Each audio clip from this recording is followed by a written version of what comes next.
Asuza mutya abakulaba ku NTV mwebale kubanga mwekumide ku NTV amachago olunaku olwaleero nga bulijjo olw'omukaaga tubane programu yaffe ebigambo tebitta wetunuulira ezimu ku nsonga ezo ez'amaanyi nga bwe zitambudde. Nze Ali Mivule mwebale kubanga mutwegasseeko amachago olunaku olwaleero ennaku z'omwezi kati tubala munaana tuli mu July tugezaako kubanga tusemvula awo mwaka gugenda gutambulira ddala. Nsuubira gy'oli oli bulungi ddala abafunye ebizibu bambi tuwongera okubasaasira tusaba Mukama Katonda abagumye embeera bwetu bwekyali awo abasinga nkiwa abalina abalwadde era Katonda yawonya ogwaffe si gwa kuwonya wabula gwa kujjanjaba n'okwongera okusindika essaala oba oli awo Katonda asobole okubanga ayanukula essaala ezo nabwe kityo asobole okubanga asuusa abantu abo. Mwenna gye musinzira okutulaba mwebalire ddala abali awo Embarara abali awo Kasese bannaffe awo mwebale kubanga mutaddeko yessaawa nga bulijjo okulaba nga tweyongerayo era twalabye ebimu ku ebyo ebyatambudde. Jjukira nti n'okutuusa kati wabaddewo obunkenke wano mu kibuga Kampala nga ab'ebyokwerinda bagamba nti gavumenti ya Bungereza yalabula nti oba oliawo abatujju bano bandikola obulumbaganyi era ebize byoleka nga biraga nti ebiseera ebisinga bano bwe balabula ate era wabeerawo buzibuzibu. Kale twalaba awo ebyokwerinda nga byongedde okunywezebwa naddala mu kikuubo ne bateekawo obuuma busikaana obwo bukebera bw'oba oyitamu bw'oba olina ekyuma ne kakaaba ne basobola okubanga babuteekawo ne tulaba ebintu ebyenjawulo embwa enkonzi z'olusu nga tulaba ne patro kakati ekiro ziyitiramu ddala naye ndowooza ekiri gwe nange tulina okubanga twongera okubeera obulindaala. Never take anything for chance, tobirekeranga chance buli kintu kyonna. Mutera okugamba nti twebereremu naddala mu byokwerinda. Bw'olaba ng'olabye ekintu kye weekengedde mwana wattu naawe tekikugaana kubanga oloopa obanga otegeeza ab'obuyinza. So bw'abanga wabaddewo obulumbaganyi bwonna tebujja kusooli wabula naawe kennyini oba oliawo indirectly wadde ng'oba tokafiiriddemu naye osobola okubanga okosebwa. So twebereremu mu nsonga y'ebyokwerinda tusobole okubanga twongera okubeera obulindaala. Let's be vigilant buli kimu tulabe nga nate twongera okukakasanga bwe bitambula. Pozera twalabye sabbiti eno omukulu minisita Utafire yabaddeko mu paalamenti awo ng'agamba nti bwe kiba kisoboka ono mira ge mayirungi ago saako nti n'ebimu ku birala ng'enjaga bwe kiba kisobokse basobole okubanga babijja ku lukalala lwabira ebintu ebiri harmful bwebanga bigenda kukolebwamu ku ddagala emiro oyo n'ebirala. So abamu bakubaganyiza ebirowoozo nga bwe byatambudde naye byabadde mu paalamenti awo abakulu nga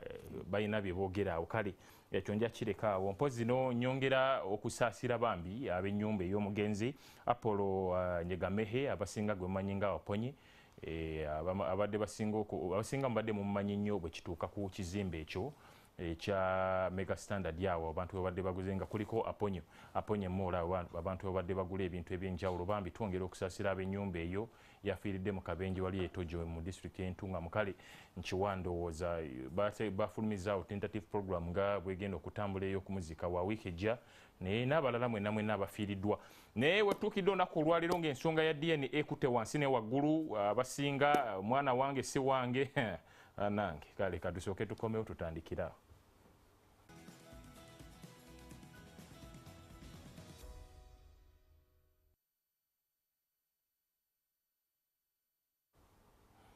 Nyongera okukwaniriza ku NTV ebigambo tebitta okuva ssaawa 3 okutuusiza ddala paka ssaawa 5 nga tukubaganya birowoozo ku nsonga ezo ezikugasa gwe yali eyo. Webale kubanga oli mudiira awo otaddeko NTV olabira ddala ebigambo tebitta atasobodde osobola okutugobera ku Facebook ne YouTube olwo nno buli kimu ne kitambulira ddala bulungi. Omanyi these days it's a digital world. Osobola okubanga otambuddeko eyo oba oli mu taxi nga bw'otaddeko akasimu awo nga bw'ogoberera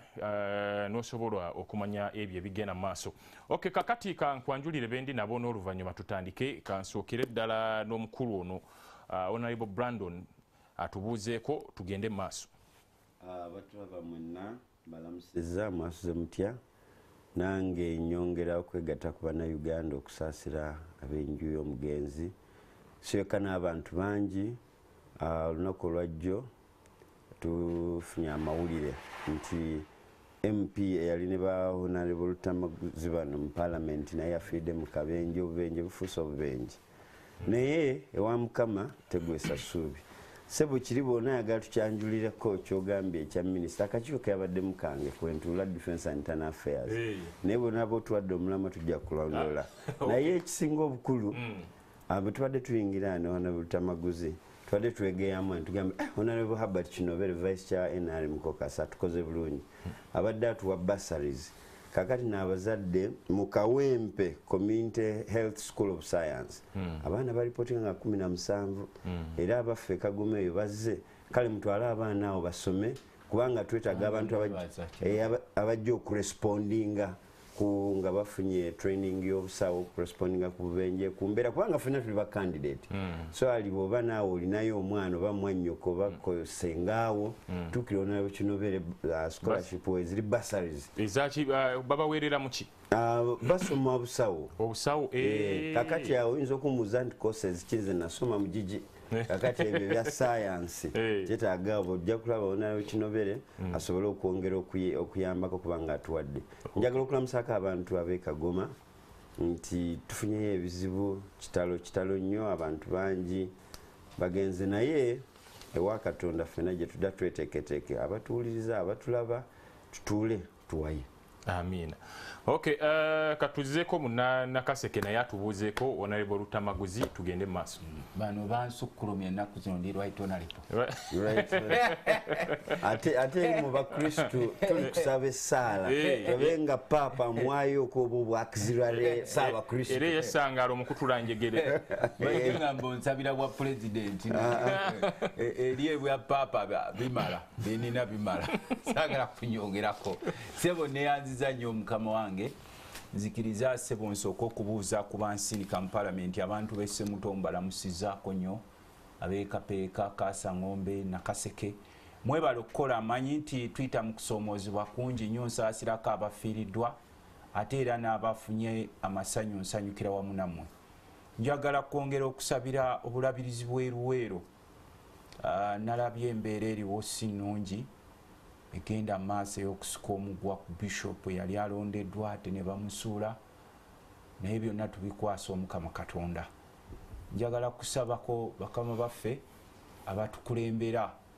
ennaku zino mbadde ntambulako n'akakiiko kendi vice chairperson and vice chairperson Park Law Government mbadde ntambula eggwanga naye embeera y'amanda esusse amanda gavumenti yagawera abantu tebalina alternative. You should regulate charcoal burning, not ban. Kubanga ffe abamu tetulina busobozi bugula gaasi n'amasannyalaze ga wano gabeerako katono ate gabeeyi.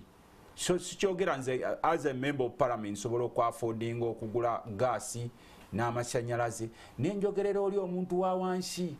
kuba nalabye ebimotoka bingi mu Northern Uganda byonna mu bikutte ebyamanda ayina ewaffe Kampala tufumbira ku manda n'ebitundu ebisinga so bakama baffe naddala abali waggulu ennyo abafuna ebyobwereere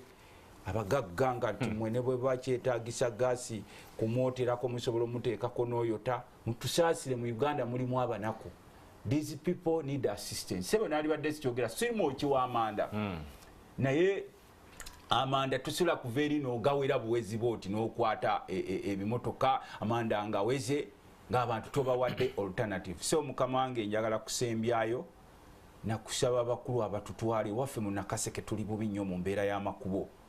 ku lugeno sali musale ebimotoka bituwonoonedde amakubo gaffe bisino track nze nkooyo okugulanga ebigoma nga mu ebimotoka byammwe bijja ne bituwonoonera amakubo ng'ate temusobola tuyamba kugalima n'ogula kino ne bakugamba bisino twaka byayiseewo ne bibibomola muze igulayo ebirala naye ng'ate bannaffe abali eti tubagaana mube n'emmotoka zammwe but please assist us ekkubo lyaffe eryawo obulenzi Kasangombe Nakaseke Kapeeka mukulu Museveni yali alitaddeko omukono baliwe kolasi ne tetulina ke tulaba n'olwekyo se mukama wange akombadde nkwogeddeko nga matter of national importance naye nange nzikiriza nebaze mubaka munange ono kubanga ennaku zino nga parliament twita mu kusomoozebwa kunene nnyo mpulidde minisita omu ng'alaba ekizibu ky'eggwanga mayirungi eno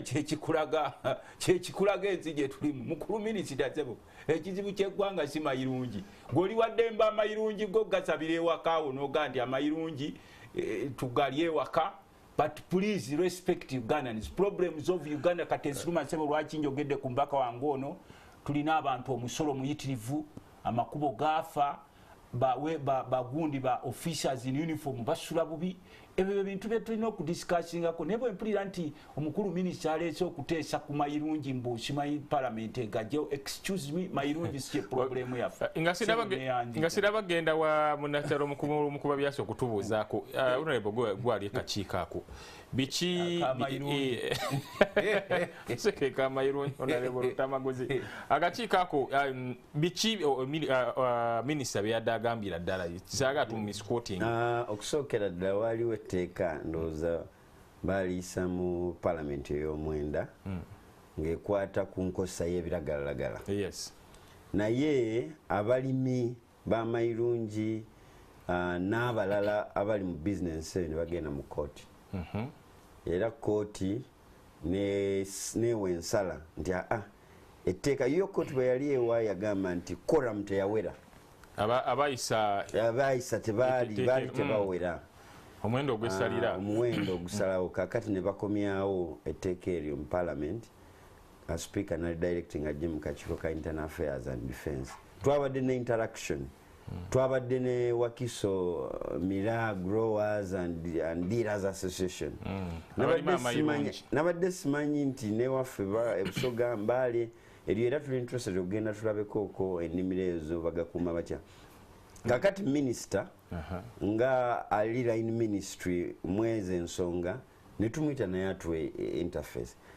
n'abanga ayogerako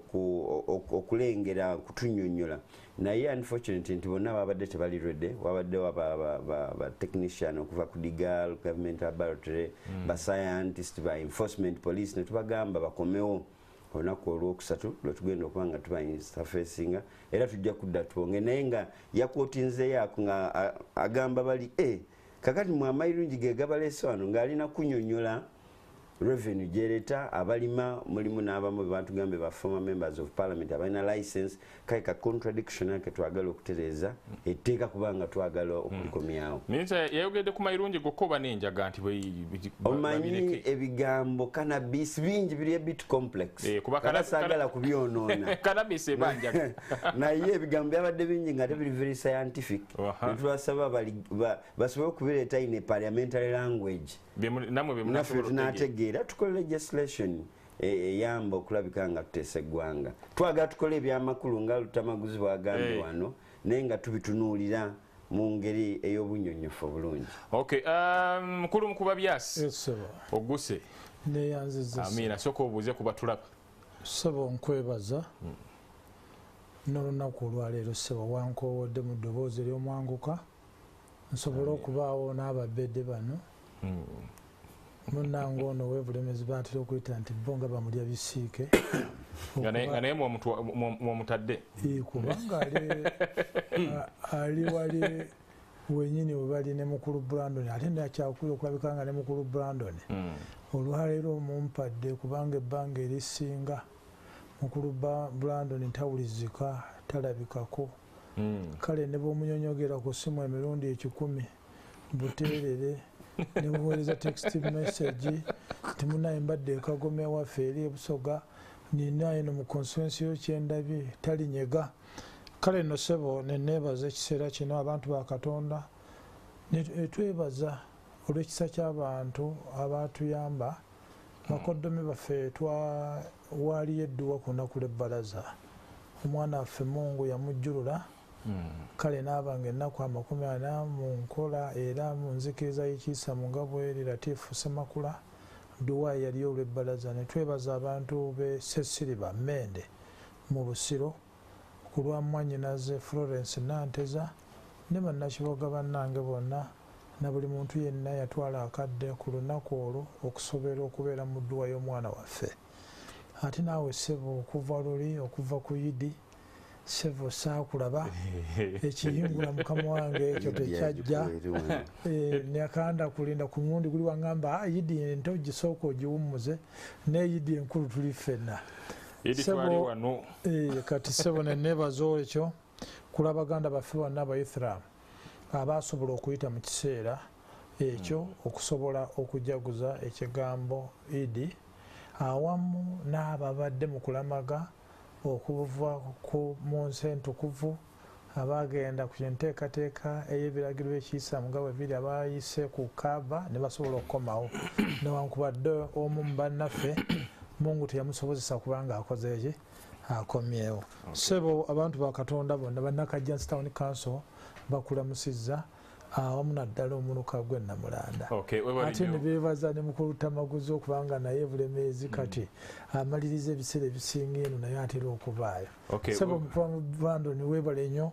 gye mubeera mu bitafutafu ku lwa ruling party NRM. Ate okubanga tuzze ffenna okusinkana program bwegenda okutambula mbagaliza okuwuliza okulungi. Weebale mukulu Mukuba Byasi, ndowooza balabe bakulu be tugenda okutambula nabo amacha golunaku olwaleero. Mukulu Mukuba Byasi alina byayogedde awo. Naye njaga tutandike mu bitundu bya Oyam akalulu bwe kagenze bwe katambudde. Walabye nti UPC yalaze kulyanya awo nesobola okuwangula, era omukyala Dr. Eunice Apio yawangudde. Jukira nti ate oli Samuel Ngola Junior mutabani w'omugenzi eyafa Charles Ngola yakurosinga n'aveeri mu UPC na Jeno ewaba Brandon mu NRM, naye bwe yatuuse eno ne bamuwujja akalulu. Ebintu bwe bityo byatambudde, naye era wabaddewo okwemulugunya okwenjawulo, abamu nga bagamba nti waawo wabaddemu ko buvuyovuyo n'ebirala ebigwa mu kkowe eryo, ekiraga nti kyandiba nti UPC ekyayinira ddala amaanyi naddala mu bitundu eby'elango. Njagala nsookere mukulu Mukuba Byasi awo osooka tutangazeemu naddala ku nsonga. Omanyi waliwo ebitundu byo nga predominant ebimanyiddwa nti eno pate yeeno, era nga kasaka kutanda n'ogira bwoti. Okuwangula kuno kwabadde kutunulirwanga okwangu naddala ku side ya UPC kuba ne NRM yabadde inamu amaanyi awo. Kakati ssebo weebale nnyo weebalire ddala ku lwa team Lango sub-region. Ekizibu kati kyonna lwaki kye tuyita Uganda People's Congress as a political party yakola omulimu gwayo okuva 1960 mugumu, era bw'ogenda okutunuulira Brandon najja kikkiriza tebaagala kusharinga information. Okusinziira ompise bulungi nnyo party constitution ya Brandon ne banne yeeno, ne Brandon ku babaka wa parliament 146 n'ebisatu abali direct, ekigambo ky'okuliisa enjiri nga political party constitution yaabwe kyebalaga mukulu Brandon kyo si kyekiriyo mu bitundu bya Uganda. Naye bwe tutunuulira Uganda People's Congress, ssebo nzize ne katikisimu yasooka the Common Man's Charter. Brandon ali ekyankwanzi si lwa NRM, lwa nteekateeka ennungamu ya Uganda People's Congress yakola establishment ng'eva mu late William Wilberforce Kalema eyali National Party Treasurer owa Uganda People's Congress. Kakati katikisimu eno bano bagenda bajjayo kamu ku kamu ke balaga, naye bwe kituuka ku implementation ate ne batakola nga doctrine oba creed eya Uganda People's Congress kye yalaga. Akanye tubeera nga tulina ekigambo ky'okuyimba. Ssebo weebale nnyo. Dr. Apio yawangudde akalulu kituufu, naye ebiriyo byebiriwa nti NRM government emyaka 37 egiise eremereddwa okukola civic education, okusomesa kw'Abannayuganda okwokulungamu. Naye Uganda People's Congress yo ekinyusi kyayo kyasigalawo. Kiiki yatandika mu gyenkaaga n'egyekinaana kye ekyaliwo tugenze okumaliriza nga Uganda People's Congress ekoze obuvunaanyizibwa obutambuza ekigambo ky'enjiri. Era bw'otunuulira mukulu Brandon ne banne tugenda okulaba ttiimu ya mukyala Rose Meriseninde, mukulu Dombo Emmanuel, bo by elections owatuuka bagenda ku nkola ya fire brigade, naye okuteekateeka abantu baabwe kiremye okubeerawo okutambula nga kyamuzinzi. Gwe twala butwazi nti bwe tugenda Alepton Ajuri constituency Obua Denson Hamson ku bululu bwe yafuna ku mulundi guli omutwalo gumu mu 1,796 ku lwa opposition bamaliriza nga FDC Ongom Emmanuel afunye omutwalo gumu mu 612 so nga UPC nefuna 13,933. Bwe tugenda owa NRM ne Moroto County kiki baali bwe tugenda mu Kyoga County FDC Okoti Moses Junior mutano Okoti Petek kiki yafuna ngo FDC kanana bitano NRM Mokero Anthony n'abanga naye afunye ekyo bwe tugenda era mu maaso Apache okulaga Uganda People's Congress MP gwe bayina ye Olobo ye Achan Patrick yafuna obululu 949 ng'NRM efunye 13,600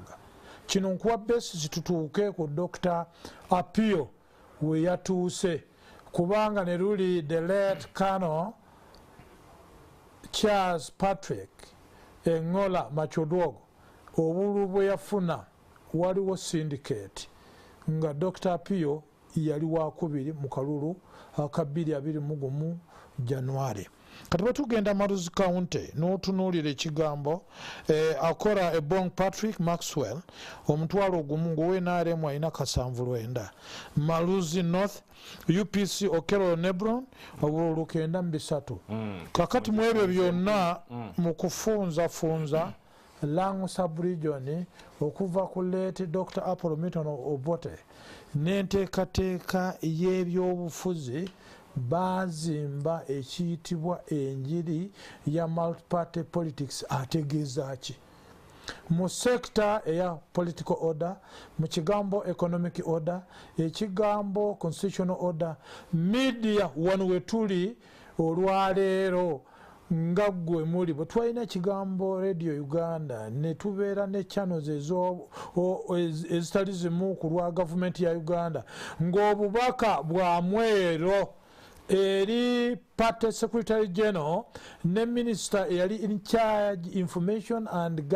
national guidance nga tabeera bubeezi ng'olwaleero bali omunsi bwabeera ku Parliamentary Avenue ku office kakati bonge ekigambo gombolola ku gombolola muluka ku muluka kyalo ku kyalo district ku district region pa region naye Brandon ye ng'omwogezi wa Kabondo senga omubuuza amagombolo 2220 mulimu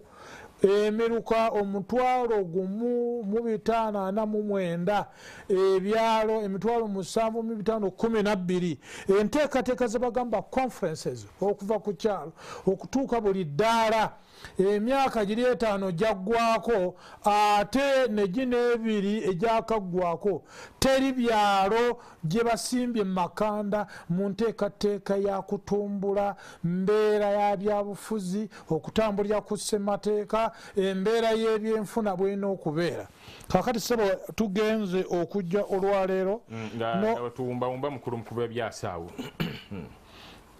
bwe tugenda mu kuwumbawumba ku mulundi guli Oyam North late Kano Charles Engola yafuna obululu emitwalo 20,295 Dr. Apio Otoko nafuna omutwalo gumu 7,114 ayena eyasaze eddiiro okuva mu NRM eyaliko omubaka w'ekitundu ku kaadi ya Uganda People's Congress n'afuna obululu 8,498 kakati yamaliza asaze eddiiro ng'avudde ku musingi gw'enjiri so nga aba Uganda People's Congress basigadde batambula ne NRM ruling party nga bw'olaba olwa Bete Ongom olwaleero owa Oyam South naye mu nteekateeka eyo ekigambo ky'okuzimba ebyobufuzi eby'omugundu ogw'ebibiina ebingi ng'abantu bakubye banabe ku nsoloboto Lango Sub-Region enteekateeka eyo weeri okusinga ebitundu ebirala kubanga Brandon ne ttiimu ye balemye okuba n'obwesiga eri bannansi obbalaga ekyo kye balina okutambulirako ekiruŋŋamu. Okay, webalenjo nja kusembayo Honorable Brandon kansookere ddala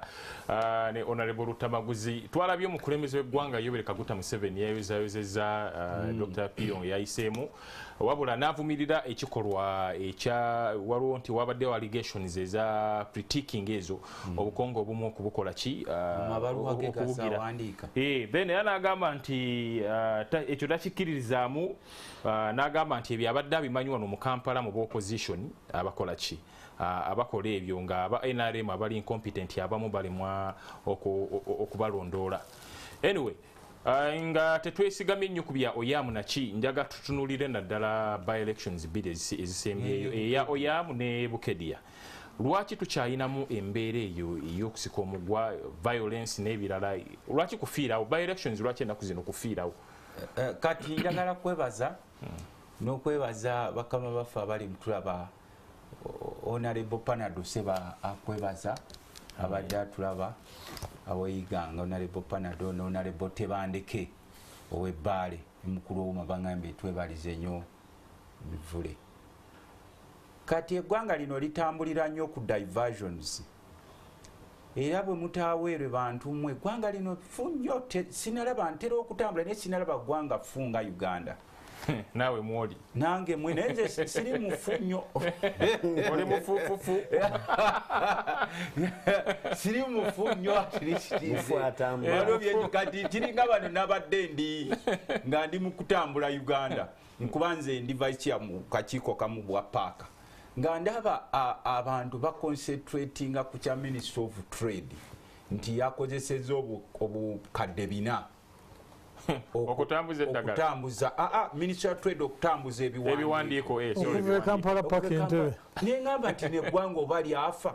ti mu Ministry of Trade nze ndi omu ku bakulu ba paaka teri yatakozesa miliyoni ezo 4. Olutalo luli ku renti. Aba Ministry ya Trade waliwo munene mu government munene ali eyo waggulu eyali asazeewo Ministry ya Trade emupangiseeko nga buli mwaka asabyo biliyoni 8 billions. Kakati bano ono omukyala kimwe nti Dini Sali n'akirinyamu egerendo zammwe ntera okubirangamira nagateka renovation nga renovation yali ya costinga 50 something millions. Naye ono omukulu ng'amaze n'omumira amalusu okumuyiika nti yagenda opangisa ministry 8 billions n'essikaamu y'emmotoka eyali overvalued eri eyo. Kati mwenenda banga babavuga simanya abakungu bali ku 400 million zatambuza. Please Uganda eno nyangu nnyo okuda. The issue is about rent.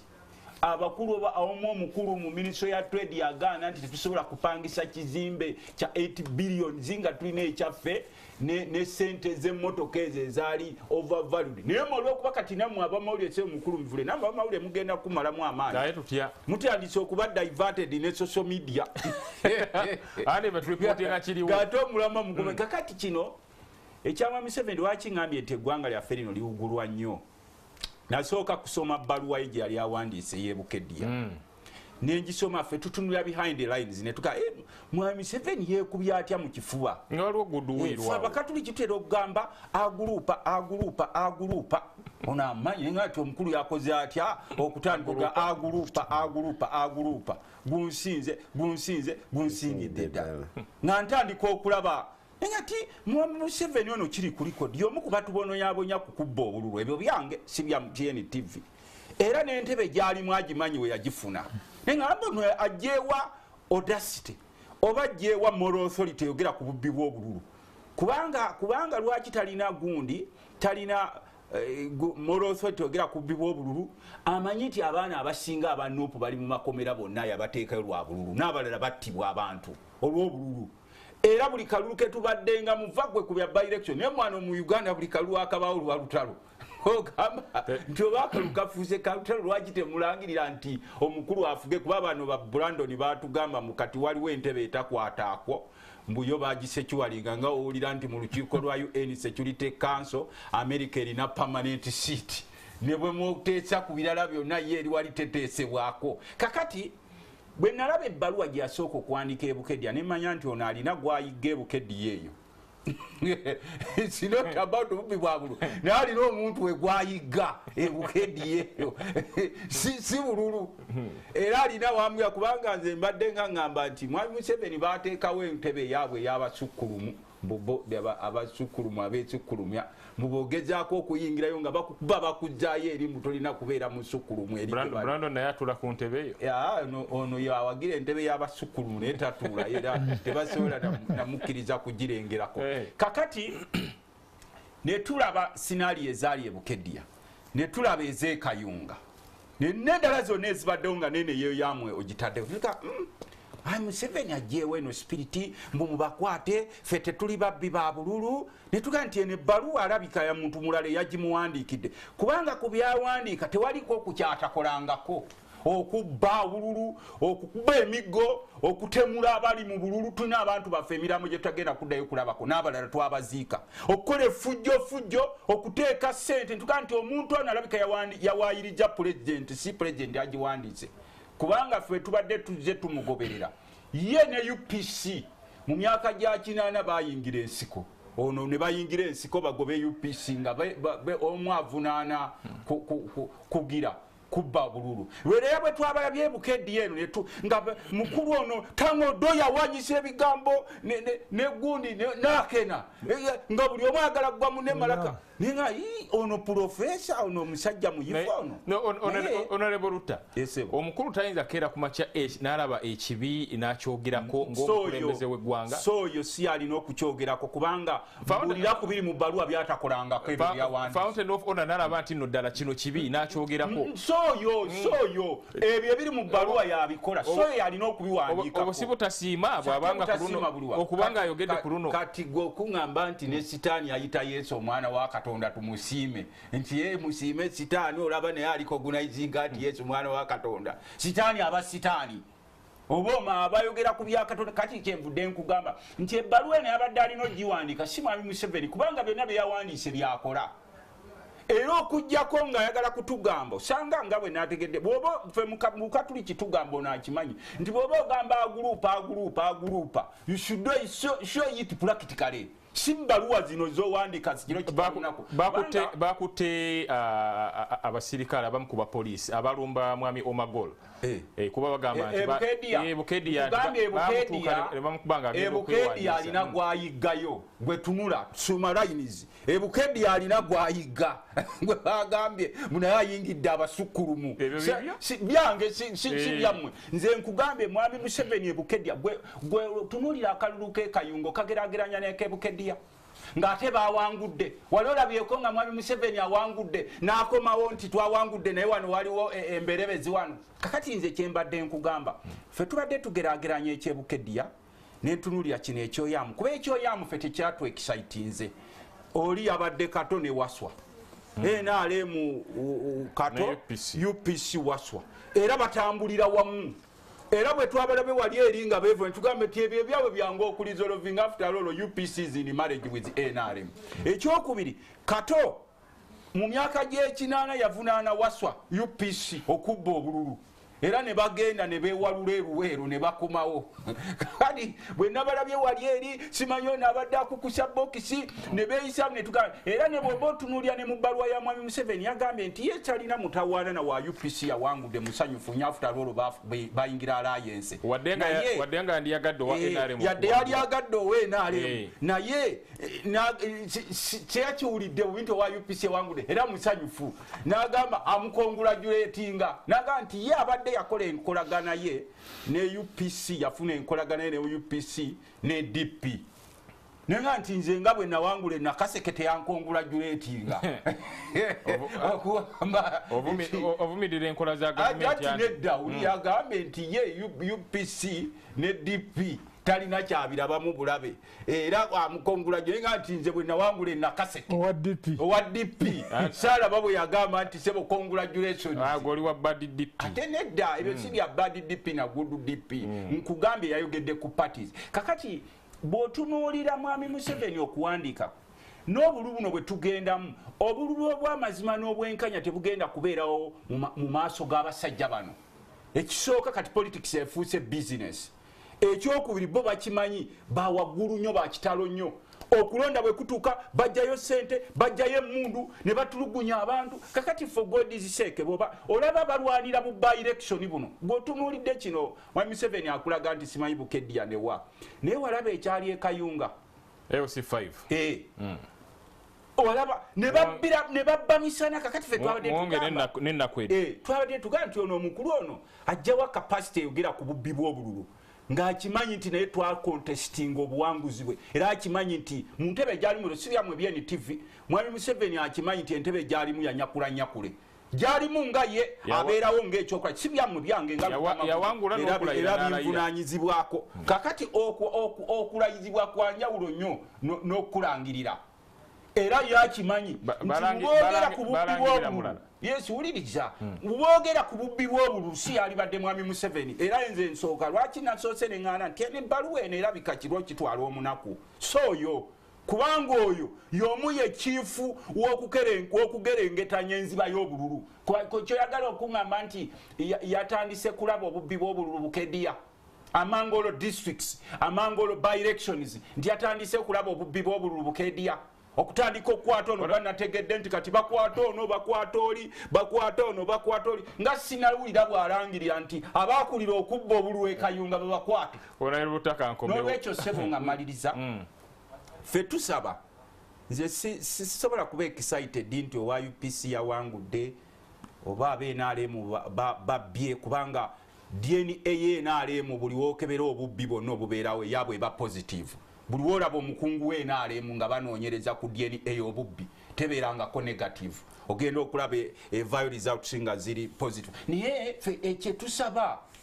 omukulu Museveni bw'aba awandiika ebbaluwa ng'ezo mwabamu muziraba ne muziwa omwana wattu obudde ezo ebbaluwa za mwami Museveni tezikyalina makulu okusinziira watuusizza eggwanga lyaffe ng'olaba ba senior citizen nalaba mutabani wangu Lyobote onale Bakena ne senior gwe nwaliise senior wabano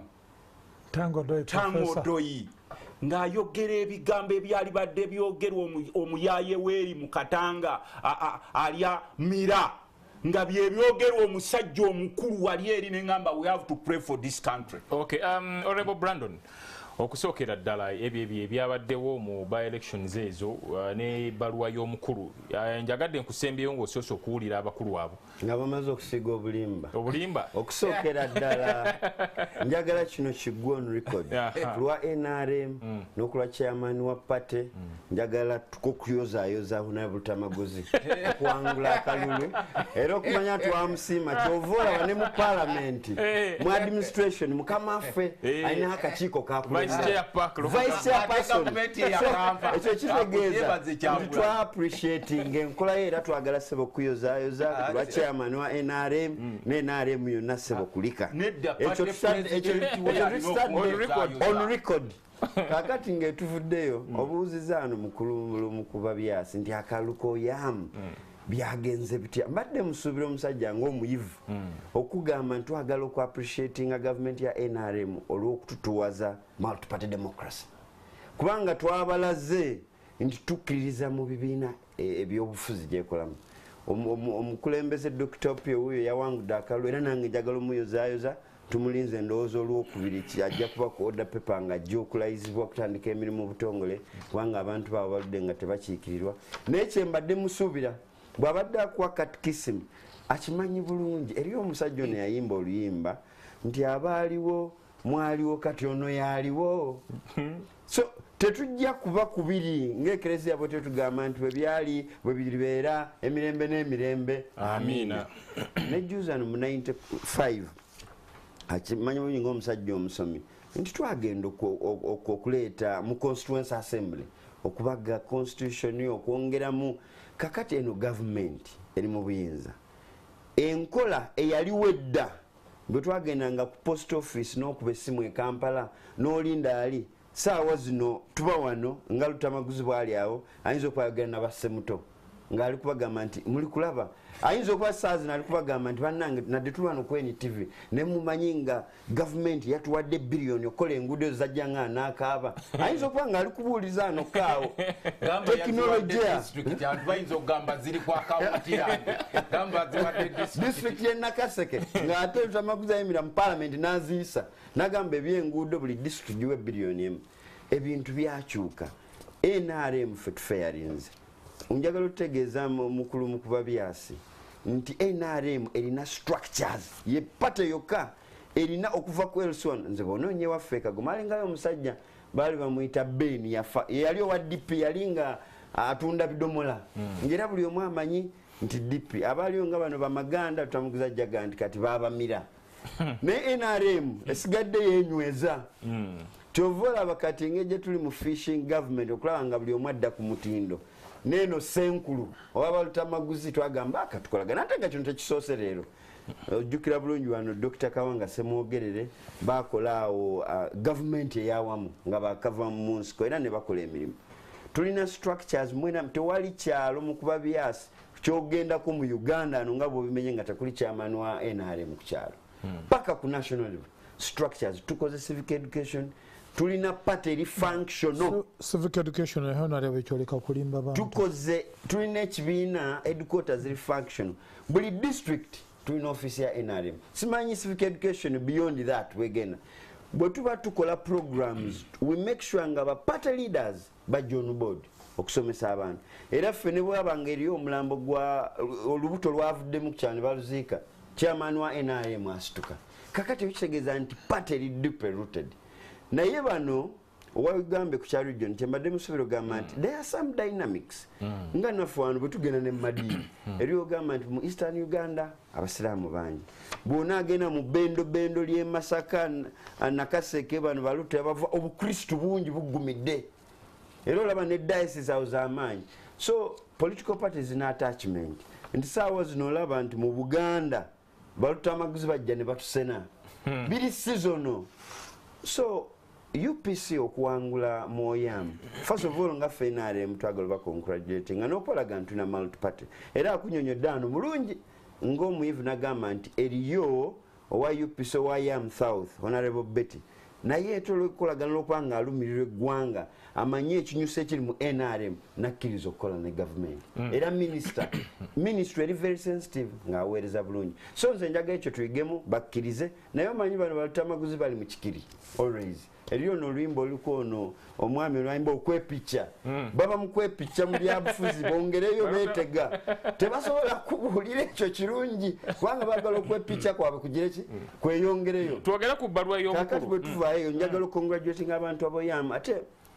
abantu balonze omubaka waabwe democracy wa NRM ate no government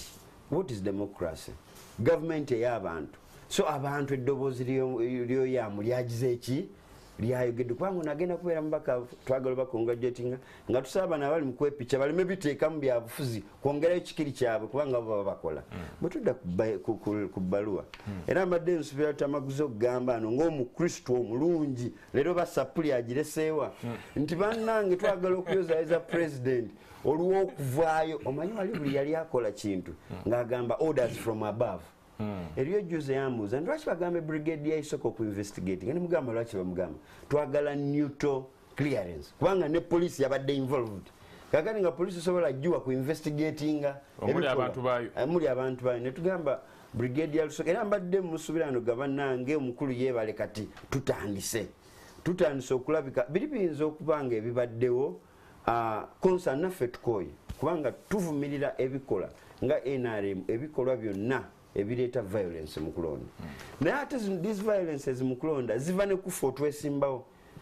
bona tamaguzi wano bwogende nakasika alina amajege era amanyino wayimirira nagamba nti mulumbe asigambagana amajje agali mu uniform naye ffenna nga kati abantu pe balina ba foot soldier buli omu abakomanda nti buno buvunaanyizibwa bwaffe ffenna electoral commission tubadde tuadvocatinga mu parliament zenona butamaguzi okuleeta electoral reforms tulabenga okulwana kuno ebyokufa n'okuwona biggwawo nti eno process gye twagala ebeere free and fair kakati abaavu avaayo nawandiika nze njagala okwebaza president ate jjukira president ye taata ye CEO tulina obuvunaanyizibwa contract eno gye baatuwa abantu emyaka 5 okulabika nga Uganda eba mu butebenkevu eba n'eddembe so ekyo president kyakola kirungi nnyo era tusaba kibeere nga kikolebwa abantu bano ejjoogo byetuleeta mu politic byetuleeta mu bululu okutta abantu electoral commission ate teyagambye ku investigating muntu nga ona butamaguzi wagambe it's all over by investigating a police by investigating electoral commission is supposed okuma aba enforcement agents to veil a report era kyovola agambe nti these actions si byabulu but they are criminal nakuwa ne reference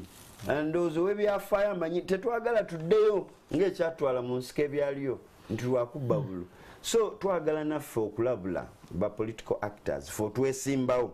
ne ba agents baffe nti bino si byakufa this is a service. Tujja kuweereza abantu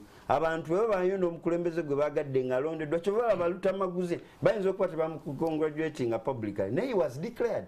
era twalina yamutwalamu yawangula ne bamulanga peacefully era emirundi kati emeka ebiri ng'ate musajja omumanyi anukulula ensonga tumusiima so twagala tu practicing a free and fair election era njagala okukakasa Abannayuganda nti investigation ezigenda okuva e Bukedea ng'abamu bwe baali balowooza zino issues balutamagize badde batuyimbirira amabaati baavaayo ne babakwata bagamba bano banene tebabakwatako ne babakwatako komiti yaffe ya parliament nereeta report newa recommendation ne DPP naye n'avaayo n'akola pronouncement so eno Uganda nsi etambulira ku mateeka twagala tubeere mu mateeka nga tewali ali above okay nga bwengera mukulu mukuba byas olina kyoyanukula maybe just nga mukulu tamaguzi kyemusuubira nti actually ku Tuesday aleete motion of pleasure ku floor ya parliament nga yeebaza omukulembeze okuvaayo okusanya ku nsonga onzijukiriza nekyokwebaza omukulembeze baluta bano bakisimbidde kuuli naye kakati sebo nze ekyokwebaza omukulembeze sikirinaamu nanka bw'abanga ddala waliwo bye yali akoledde Uganda oba byakola sina kye nali ndabye kyakola kubanga nze okutunuulira Uganda etambula edda mabega sipiidi toyina kalungi kolaba mukulembeze gwanga kakola ne gwe nga boli wena ali mu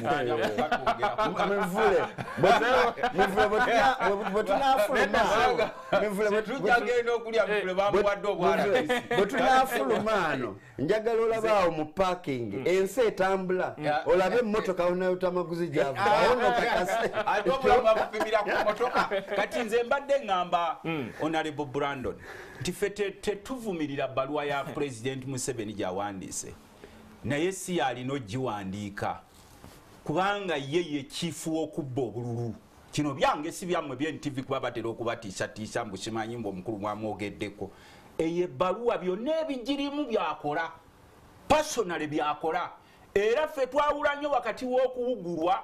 n'okubeera ku mazima kati omukulu ono atera nnyo tugula nga bwe mulaba ekintu ky'NSSF buli kibeera mu ddiiro kino kikugambyeko batono nnyo abakimanyiko security buli woolaba issu ya NSSF ng'ezze mu ddiiro nga bateekawo ekibagula emisinde kakati nkugambye tetuvumirira bbaluwa naye si mwami Museveni alina okugiwandiika akimanyi nti n'entebe gyatuddemu ebbanga lyonna liwazze nga tukaayana naye mukunyakula obululu mukole fujjo era nenkugamba nti abaana ba Nuupu bangi bakyali mu makomera nenkugamba nti ku bubbi bw'obululu bwonna ono ekikulu yali abaddeko mu seminare akyalinamu eddiini entonotono newakubadde boyingiramu enaaleemu eddiini ekuvaako naye yeebuuze nti lwaki mu by-electioni zonna ezibaddewo bafokasinze Bukedea gwe tolengerayo kalenga awo nti omukulu ono alabika alina oteekako bayinocula n'ojja ku maaso ga bulijjo kati tumugamba nti mukulu wano akalulu akali ekayunga kwa buli recent ffe tetusobola kugamba nti tugende twekisaitinge mbusimanyize ng'omusajja omukulu ng'olaba nkwate engalabi yange mbumpandiike ku fulo ya parliament right honorable speaker twebaza mukulu Museveni motion of pleasure nze omulimu ogwange kuleeta motion of displeasure kuba nkimanyi nti omukulu byawandiika practically byakola mutuvumirira obubbi bw'obululu butandise kati temumanyi tuvumirira effujjo erikolebwa bateekawo ne court martial abamu temugimanyi court martial ewozesa abaana ba Nuupu abaali mu by'obululu n'osanga omusajja ali wali ennaku ezo badde bamubika omukulu wa court martial ye mukulu yagirimu ne tuga nti muleke temujjaayo ngoma zammwe ng'obudde bukyali abaana ba Nuupu simanyi guti temujjaayo ngoma ne twadressinge issue eno nti abakulu abali mu buyinza newakubadde mweraba muli bakitalo nnyo mulaba mwasukkuluma ku bannayuganda abala muli bakitalo nnyo ne mulina okuwa respect nolwekyo ssebo nze mbadde sivumirira omukulu yawandi naye si alina okugiwandiika talina ene moral authority talinaamu nsi erina kuwandiika bbaluwa eyo ebyo byakola byavumirira Obote ebyo byamutwala mu nsiko infakiti ayiseewo ne ku by'Obote byakola ffe twali tetusuubira ono akimanyi fe abeeruweero noono ava luweero ffe twali tetusuubira nti at one time Obote tulimuyita hero I never thought of it nakula bakadde bange bagamba Obote yali mubi ne buli wentunula ewaffe eruwero bye tulinawo Obote be yatulekerawo bano abanyunyusi bazze ettaka lyaffe lyonna balitwala mirimu gyonna okuwa basooka kubuuza erinnya ly'oggwani okuwa omulimu guno omulungi bw'omubuulira erinnya n'akubuuza ovaawa olinayo omunene mu gavumenti akumanyi ku mulembe gw'Obote nga bakubuuza gwani tamaguzi ne bakuwa onu meriti olwaleero Obote yatukuŋŋaanyizanga ne sente onamanye eddwaliro etuyita ery'e Nakaseke men hospital Obote lwakubadde tetwamwagala buli woowulira ng'oli muwadde n'abasajja b'NRM obasanga bambadde bitisaati be ebyakyenvu bali mu ddwaliro ly'Obote beewanise eri mukulu kumwebaza muweko information aku malwaliro Obote yazimba regional hospitals naye ono akimanyi nga newaabwe buli muluka nga polisi ya gavumenti tulinako akalwaliro akimanyi bulungi era bwe tugenda ne tulambula Nakaseke buli muluka Honorable Brandon kuliko akalwaliro kagende bamukulu mukuba byasinga batuteekateeka ogera ono yalibadde tawaana president yali ewaabwe n'agamba Sabo ndi chairman wa Muluka. Muluka kyogwo. Namulanda. Amakaga tuli makaka 8,219. Abatona abakulu emitwalo 3,215. Abalina emyaka 18 okudda waggulu tuli omutwalo 1,966. Gavumenti y'NRM direct taxes zejja mu buli mwaka mu Muluka ogwewange tezika wansi wa bilioni 20. Naye essomero lya primary lya UPE primary eryemu so nga ate temulimu health center nemuwadde level 1, 2 ne 3 osiima mukulu oba ono agambye buli muluka emiruka omutwalo ogumu mu 459 omuluka gwendimu tegulinamu health center ya gavumenti yonna naye nga ate gavumenti efuna obuwumbi n'obuwumbi bw'essente okuva mu muluka gwenkulembera ne ku lwabannange sebo nakyakubiri Honorable Brandon njagala owulirize kakati njagala owulirize buwuliriza twakateekawo kale tugenda ku investing ogwo gubanga gwe mpya tujja sebo guno omuluka si mupya 1980 okuba akawo oluvannyuma kati y'emyaka 42 egiyise omuluka gw'Ennamulanda gwaliwo era eggombole yali sisa emiruka 11 nga bwe gyali mu gyenkaaga mu 9 n'okutuusa waira emiruka bwe gikyali sebo mukulu Brandon yagambye okusoma okwangu okwa primary 7 okw'ekyomusanvu nyinga ayagadde okuleeta ekitali kituufu interview ya General Yoweri Tubahaburwa Museveni mutare 6 eno gyenkutte ng'agamba Obote mwaka kyogwo 1998 agamba bw'ati Yoweri Kaguta Museveni Obote utilized the weaknesses of his opponents. In 1970 I finished my studies and came back home and worked in President's office as an assistant secretary for research. There was no doubt that Obote's government was sectarian, dictatorial, corrupt, and generally reactionary, and it was difficult to fight. This was because Obote had been quite clever in utilizing the weaknesses of his opponents. With the 1966 crisis caused by Obote, certain elements emerged as the main opponents of Obote. Edward Mutesa, William Nadiope Kadumbula, Gracie Binjira Stewart, Balaki Kebachiria, Kasabato Bwango, etc. As well as some army officers like Shabano Purot, Katabarwa Barnabas, Sengendo, Ndahendichire, Kauhichire, etc. They did not, however, have an adequate ideological base, and they consequently played in Obote's hands. First of all, they said they were a Bantu group against Nilotics. Or sometimes they would say Southerners are fighting Northerners. Some of the Obote opponents tried to organize sections of Buganda society. Some of these opponents of Obote were raising varied issues like the continued tribalization of the army by Obote, following the footsteps of the British. Owing to those mistakes, apart from opposing Rome with another Rome, they gave Obote credibility outside Uganda, especially in Africa. Obote was seen, the nationalists, while his opponents were seen as tribalists. Obote was seen as a progressive while his opponents were seen a reactionary. Obote was seen as a fighter for national independence while his opponents were seen as agents of foreign interests. Yeah, in essence, Obote was also a tribalist, a reactionary, and an agent of foreign interests. He was, however, more clever and he knew how to conceal his reactionary character, while his opponents were proclaiming some of their wrong positions on rooftops. Since Obote had gained credibility in Africa, owing to his craft and the mistakes of those who were spearheading the resistance to Obote, it was not easy to start an armed struggle against Obote. Olwaliro statement eyo nga bw'ojuwulidde interview ya Yoweri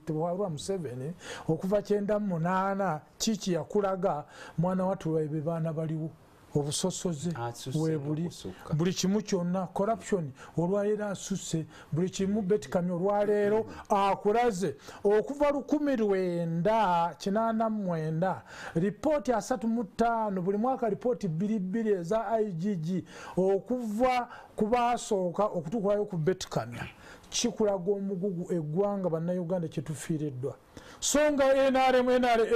bwe yali ejja mu nteekateeka y'emu yakulaga ensonga nti Obote buno bwe buzibu bwe. Naye tugenza okumaliza. Obote yatuleka tuli obukadde 12,600 olwa tuli obukadde 45 38 gy'abannayuganda. Kati ate mu tekinologi Brandon gwayogeddeko omupya mwana wattu enjawulo ate mu tekinologi omupya nga tuli twali mu analogu olwaleero ebizibu bisiise n'okusinga ku mulundi guli. Mukulu mukuba byasi Brandon balina unopposed MPs mu parliament 17. Mukulu mukuba byasi 18 UPC yalina 17. Awo nyiri we tugenda okutandikira katusoke tuwumulemu katono. Mwebale kutula tukyali mu bigambo tebitta katuwumulemu katono tukomewo tugere maaso. Yesobole kubanga tukyali fenna wano ku program ebigambo tebitta NTV yonna gye musinzira okubanga mutulaba mpozi maasa otujja kuba tusomezi mu ku ndowooza zammwe namba katugiteekeko awo wansi osobole okubanga olaba ojja kuweereza ka WhatsApp awo oluvannyuma tujja kubanga tusoma ezimu ku ndowooza zammwe yiyo yalumye dda tulabire ddala nti tutambulira ddala wamu. Okay, tubadde tukyali ku nsonga y'okuddamu okulonda ebimu ku ebyo n'ebbaluwa y'omukulembeze w'eggwanga we tuwumuliddemu omukulu mukuba byasinga amaliriza endowooza kamwe eddakiika ng'emu bbiri asiime ebbaluwa ogambye Sebo ebbaluwa gye yagamba okugisiima nze yankoze bulungi nga si muntu mulala agiwandiise Jeno Yoweri Tebwahaburwa Museveni. Yes. Biki ebyaliwo 8 ebyogerwako bwe tugenda eri bannayuganda mu mwaka gw'ekinaana abalonzi twali obukadde 4,889,117 abaakuba akawulo obukadde 4,17,435 UPS nefuna obululu akakadde kamu 9,209,755 DP nefuna obululu akakadde kamu 9,2,512 UPM nefuna obukadde 16,991 CP nefuna 16,155 mu bbaluwa eyo kyerokolayo enneeyisa ya Paulo Muwanga ne vice chairperson we Military Commission yali Jeno Yoweri Tebwahaburwa Museveni. Akati ebyakolebwanga Paulo Muwanga Jeno Yoweri Tebwahaburwa Museveni tasobola kubeera bweru waabyo kubanga Paulo Muwanga bw'ataabeerangawo Jeno Yoweri Kaguta Museveni nga yabaawo. Biki ebyakinaana ebyabaamu Kitugu mu district yalina okubeera ne constituency 2 yamaliriza nga erina 3. Mpigi yalina okubeera ne constituency 9 yalina 6. Olwaleero ogenda Western Region n'osiŋŋaana Greater Ankole ya district 7 ababaka parliament beeyina Wakiso erina obukadde bw'abantu 3.5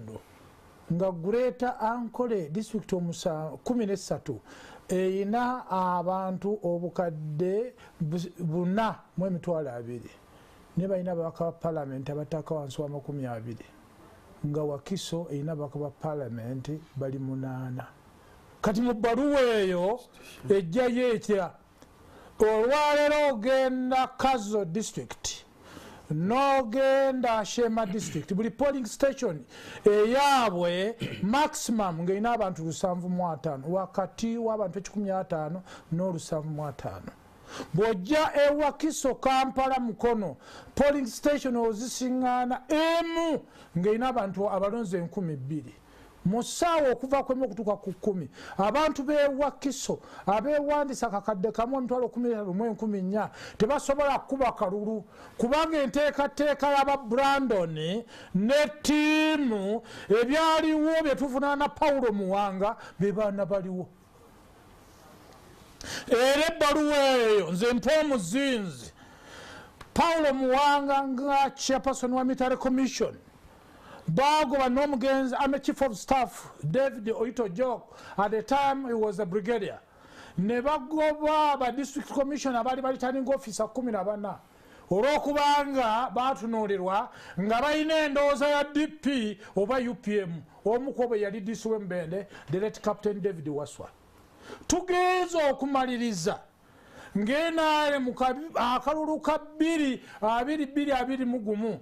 returning officer wadde Kitugumu wadde Ggulu wadde Nakaseke bonna nga baava ku kyalo kimu. Kati ekyali mu gw'ekinaana kye tulanga Paulo Muwanga mwana wattu n'olwaleero mwenaali mu gavumenti be baana baliwo. Era bw'otunuulira ono Brandon bw'ogenda omubuuza ebusoga sub-region ku district n'ebuyende teriiyo musoga w'ebuyende oba w'ebugiri oba w'ekamuli oba wayiganga oba w'emayuge eyali asobola okuba returning officer amanyi dynamics z'ebusoga sub-region politically economically ekigambo constitutionally mu mbeera ya media embeera ya culture okuteekateeka ebyobufuzi. Kakati tugeze okumaliza ebbaluwa ya General Tebohaburwa Museveni ng'etuwadde nti oluvannyuma lw'emyaka 42 biki ebyakolebwa mu Military Commission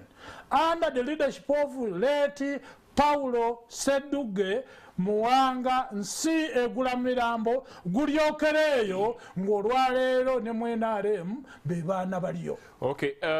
wale mukulu mukuba byasinga bwekansooke walinzigire eddala ewa mbadde njagala kumuwa information mbadde nsaba ogatire eddala lumu ne mukulu wono ng'amaliriza omulundi gumu. Yes, njaga tuwumbewumba ensonga eno kuba tutaalinayo ensonga ya LC. Ensonga nga tugiwumbawumba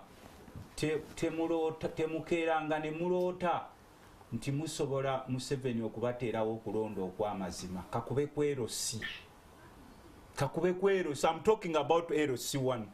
Tugenda genda honorable Antuliriza kyenkugamba kakati gwolowooza mwami Museveni alumirirwa nnyo abantu b'e Bukedea okuba nti awandiika ebbaluwa nti bagende balabe effujjo eryabaddeyo abalungu abaagala nnyo gwe nkyasi gikubuuzabuuza litwale ng'omukulembeze w'eggwanga atula mu nsonga n'agamba nti kasese nga teyawandiika. Kakati ffe tumulaba era ffe tubasaasira nnyo bannayuganda abakyalina obudde obuwuliriza ebbaluwa z'abasajja abo batujooze nnyo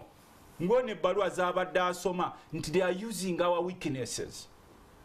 Era ffe Luweero twali tetumanyi nti ate one time tuliyita oboto omuzira okusinziira ku kakanja abasajja bano ke batuliisizza kuba wavanga e Luweero n'ojja e Kampala n'osanga ekibanja kyo nga kiri safe. Naye olwaleero they have armed themselves with guns to take our land by force. Era n'akalu bakatwala by force buli kimu force. Kyova olaba nti ne ssente kati ze tuteekayo ku zino ze tuyisanga palamenti ntunulidde mukirisitu munnange Honorable Brandon ng'agamba mbusimanyi buli wano waliwo obulwaliro gwe toyawulawo wakati wa bulwaliro nakisuubirwa kuba ddwaliro. Kalibe eddagala bwe tuliyisa emisana ne tulitwala mu ddwaliro lya gavumenti baateekawo private wing ekiro nga baliteeka ku private wing ng'era oba olina odisaso. N'olwekyo nze mbasaasira nnyo kubanga nkimanyi nti bano buli bwe batunuulya beerowooza nti be basinga otutegeera mu Uganda era they have never thought nti waliwo munnansi asobola ofuga eggwanga lino ng'oggyeko akakundi kaabwe. Era eyo nsonga lwaki olaba nti omukulu kati yalowoozezza nti n'asobola okumuddira mu bigere mutabani we bano be babeera ku bijjulo byabwe ne bayita mu Busimayimba bayise mu pulojekiti gyabwe ne baba obukunkumuka naye nga balaba nti n'ayogera nabo tesobola kuba yadde kansala wa kyalo nga kyewaffe nakaseke ne bumuleetayo ng'oyo mbwayagala bwa kansa naye tetubagaana. It is your authority, it is your wagundi gye tubawa beetu lyammwe neffe kye tusaba mukulu Museveni. Uganda is bigger than any videos. Ne muteekawo institutions ate ne muteekerawo bu parallel organ. Gwali okitegeddeko nti buli institution bagiteekerawo ka parallel organ. Kakati nsooka kuwa eya IGG. IGG aliwo amanyiddwa constitutionally. Mwe Museveni ateekawo obu parallel organ obukola. Buli very powerful nnyo than IGG as an institution. Era kyebusalawo kigenda mu maaso. Kakati n'olaba wano nti omukulu agambye mu mukulu isoka agenda anoonyereze. Yes, tusobola omuwa respect. Naye anoonyereze ngani. Why can't you empower police as an institution? Why can't you empower IGG offices? Tetusobola kumugana naye olaba nga wamaanyi nnyo lwaki tomuteeka mu office ya IGG nga gyaba akolera ng'omulabyemu competence kubanga ize Uganda nasobola okwananga. Ekyo sebo nga maliriza mukulu Museveni ebbaluwa zo tezikyalina makulu. Uganda is bleeding because of you and your groups. Abamu mulowooza nti muli bakitalo nnyo bw'obogerako famire zaabwe toyogerako famire zaabwe olina kuttibwa kubeera mu kkomera oba kuteekako ebisangosango. Have ever thought nti emundu zikyenjinga mikono nti abaazirina mu 1980 ono baabadde asoma muzzukulu wammwe ono kuba naye mwali naye nga mugamba nti muzze kutununula naye ffe temwajja kutununula anti goli muzzukulu waabwe sebo ngamba abefumbe ngamba abefumbe ali onaleba otamaguzi kyoba otwala eri General Yoweri Kaguta Museveni nebo bombala nze abeera bubeezi mukulu wange siri mutulu yakuba mutabani we wadde okubeera sebo olwayo twala nze abeera mu myaka gy'alina n'egyange nze abeera bubeezi mukulu wange mukulu wo takyalina kipya kyagamba bannayuganda mbadde malizo Brandon ye muzzukulu mukulu wo takyalina kipya kyagamba bannayuganda bw'aba ayagala okutuzaamu essuubi ate abaana ba Nuupu abali mu makomera n'abasiraamu kubanga buli wabeerawo okuzza omusango basooka kuyoola basiraamu abali mu makomera even other very many innocent Ugandans kati bw'onoota abantu abo n'otandika okukoma weeno n'ogamba gunsinze n'otandika n'okugoba sectarianism ono gyembadde asoma kuba banasajja bazanyira nnyo ku bwongo they practice what they write against. Bwawandiika nti alwanyisa simanyi sectarianism ate yejja practice naye nga sebo mukama wange tumaliriza ensonga eyo ffe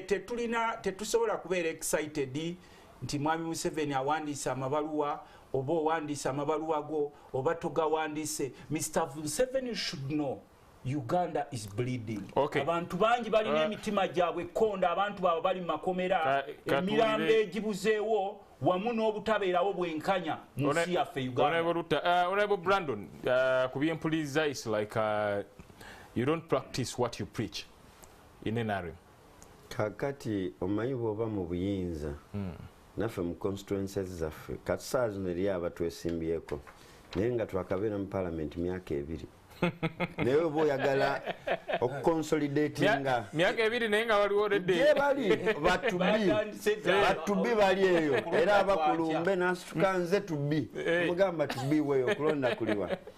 naye onabutamaguzi akimanyi bulungi nga senior nti gavumenti erina amasiga 3 era ali musiga eri erisinga okuba ery'amaanyi erya legislation ery'amaanyi ennyo erikola amateeka kwe tulina okutambulira lutamaguzi nange bwe tukeera enkya ne tubaga etteeka nti buli ku nkomerero y'omwezi abasajja mufukamire bakazi bammwe kibeera ne kasi omukulu alisaako ki omukono ge amaanyi ge tulina naye naye ate ne programs zino bino ebitongole byagamba nti lwaki oteekawo eri parallel tutula ne tutamaguzi ne tuyisa ensimbi okuzifacilitatinga tagaanangako naye tulina olumbe bakaabaano bulijjo corruption bw'oba olwanisa obwavu mpologoma bw'oteerwa nakeekulya otakokosa forces enyingi nze naye tuli bakatuliki ffenna tutunulidde Kristo naye tulinamu ebisinde bingi ejje lyabiikira Maaliya bannakalooli Yuda Tadeewo naye ffenna tutunulidde Wolutaali wetugenda n'essuubi kakati bwe tuba n'agencies zino nga tulina obulwadde bwa corruption ne tugamba IGG wali by an act of law bwe tuba ne anti-corruption twagala kutaayiza olumbe naye bano kye bataagala tebaagala ddala tulabe nga tuprogressinga baagala tugwe bajje naye ffe tulina contract tetwagala birimu kuba byasoma tuddeyo naye akimanyi nti awo tuvuddeyo kubanga Uganda gye yasomako si yeno Uganda legislation eyaliwo eno Uganda ensuubize gye tulimu ate kaakati already tutambula tuli mu lugendo tutambula okutuuka ku mulyango leero mbadde ndaba oluyimba lwa Pastor Bugembe nti baamuyita mu State House naye nga talina kaadi bwe yateekayo face n'agamba tukulabye naye kaadi teriiwo kati bano abamu oluusi tebalaba kaadi omanyi bw'oba juzi nagenda okugula ebyennyanja mu katale awo wansi e Namuwongo omusajja ng'ebyennyanja byonna abitaddewo naŋŋamba njagala kyo naŋŋamba kino nno kyennyanja kifuna kino kiramu naye nga byonna tewali biri mu mazzi nze ndowooza byonna bifu kaakati bano bo interest yaabwe kulaba tebagala kulaba kyennyanja kirungi byonna baagala balabe nti byonna bifu kubanga owulidde Lutamaguzi agambye nti omulimu gwe kuuta kadingidi kuleeta motion of displeasure basigalewo naye nga kitwagala okuappreciatinga nti ffenna twandibadde era kati kyemmanjawo na Lutamaguzi njamukuba ekyama nti tupushinge tuleeta electoral reforms bino byonna bagamba simanyi buli ake tebalikola mirimu gyabwe tukole electoral reforms ennungi nga zikyalemeddeyo bannaffe bano juzi ffe wetwala ekyankwanzi ng'ensiri zituluma tuteesa ku nsonga namutaayike za Uganda nga muteeseza abantu bano bo baali erimu baali ku Speak Hotel Balutamaguzi bano bali muziwaini bebaseeyo wiiki mbu nabo bali kuteesa kujjako ki government naye nga ffe tuli kuteesa tuleete electoral reform tubasaba tweyungeko era olaba mu bennyini bakontagana oyo n'agamba sikiziganya okaaba kuno kuveeko tujjanga TV tugambe akakiiko k'ebyokulonda kalondebwa katya ffe twesimbawo tulungamye omanyi ffenna ffe twesimba mu bifo ebikyamu ne tulowooza nti bino byakufana kuwona olaba onalio Brandon tewali muntu atandyagadde kulaba ku electoral reforms naye nga yo political will weeri ddala teriiwo political will tugirina era naffe tuli willing kubanga ffenna tuli actors akalube kanaaffecting Lutamaguzi aligamba naye omuggo beguka nze nebako omuggo ekagomero naye nga ndikuwa security agencies onakuba tajja kumanya nti gwoli eno byetwagala nti impunity eyegireki tubaddeko n'abasajja abakola amateeka abayisa amateeka ne gabakwatirayo ng'omwana jasaze mu poliisi myaka 4 nyimiridde n'amugamba don't cross from here to go there gwe wakola ki ebyo byetagala impunity kubanga Uganda yaffe era bw'otunuulira ebyokulonda onagambye mbu president omusajja yalayizibwa batulonda buluvannyuma 5 years government bagisiimye olwa good governance olwa good infrastructure kyova olaba nawulidde binyo nga Lutamaguzi bwe tubadde ne motion esiima president ayimiridde kusiima nti enguudo zavugirako emmotoka nti situation political will eno eriwo demokrasia ebawadde eddembe n'omwaganya nti omusajja aba wano mu kuba byasi n'asoma n'addayo ewaka mu muluka gwe Namulanda naye baka n'aloota ng'agenda mu ggulu ne bukya n'olunakukola ne lujaki twasomanga tugamba nti tusomedde ku mulembe gwa NRM omanyi obebe be babasomesa ekyankwanzi nti Mwami Museveni yafuuka Katonda yakuuma obulamu bwaffe mubuuze yasurvivinga atya ye ku mulembe gw'Obote yali omubi mubogwamini ne famire ye siwulirangako nti omuntu wa Mwami Museveni yali ayeekera Obote nti Obote yamukuba amasasi n'amutta nenze nsobola okulago emirambo gy'obwana bwa Nuupu ewaffe Nakaseke nenkwatika n'akaana kayambala t-shirt ya Kyagulanyi neboko kuba amasasi nenkulaga nti ono omusajja ali mu katale k'ewa Kiseka bamuyita Ddamulira ne bajja ne bambala engoye za Leya ne mukuba amasasi ne bajjawo n'abala emirambo gyayite gyayike n'olwekyo kyebo wuliriza kyebo okuwagira Mwami Museveni si kibi era naffe tetumulinaako mutawaana ne bw'osaba electoral reforms naye Mwami Museveni tasobola kuleeta electoral reforms olaba gwe mu parliament olemesa Pineti n'omugoba nakutwala ekyankwanzi DC parliament yange akulagira mfakti olumu abayitana boy DC boy DC boy netukana omukulu kyono ayita omubaka wa parliament boy we informingeze yali ekyankwanzi ne penalty twamugoba tetwamwentertaining na kwogera anything naye ekyenjagadde onabutamaguza agambya n'abaana babasiba fo tubagamba teeka tulina akakiiko ka human rights akakulwa omusajja munamateeka Fox Odoy baleeta reports ngaffe abaka ba parliament tukole oversight to implementing resolution tusobole naye akimanyi nga chair wa human rights